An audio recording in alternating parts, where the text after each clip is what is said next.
Pergi 7-Eleven. Ibu pergi sini sebab nak cari bubur kasih. Tapi kasih masuk-masuk je, dia dah terus tunjuk air yogurt. Memang favourite dia lah, datang-datang 7E terus nak beli air. Tapi masa nak cari bubur tu, ibu baru perasan yang lawak kampus ada keluarkan pensel macam gini. Comelnya. Yang ini Gundam. Oh my god, tu favourite ayah. Dulu ibu selalu beli komik dekat 7E. Best sangat. Dulu kita beli majalah Ujang. Tapi sekarang ni kita ada lawak kampus. Komik lawak kampus ni dulu susah tahu nak beli. Sekarang ni dekat 7E pun dah jual. Okey dah. Kita datang sini sebab nak cari bubur kasih. Okey, mana satu bubur kasih ya? Yes. Yang ini kita jumpa bubur nasi kenor. Kasih nak tumbuh gigi baru. Jadi dia memang susah sangat nak makan dah 2-3 hari ni. Bukan 2-3 hari, seminggu. Dia memang tolak nasi dah. So ini adalah pilihan terakhir kita. Terpaksalah kasih bubur segera. Sebab ibu memang tahu kalau ibu kasih makan ni memang confirm habis dia makan. Dia suka sangat tahu bubur segera yang ni. Okey, Dinda ni sebenarnya baru bangun tidur. So mood dia nak cari makanan tu tak ada. Ibu sampai kata, ambil lah coklat favourite awak ni.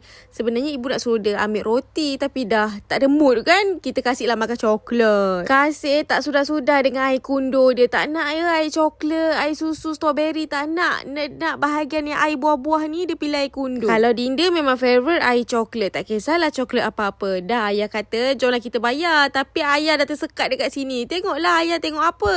Kasih kata tu ayah. Muka tu sama macam ayah. Tu Superman. Ayah superhero korang semua. Hahaha. Dinda kata UP Crunchy ni yang viral tau ibu. Yelah viral. Dah ayah. Jom bayar. Dia pula sibuk tengok mainan.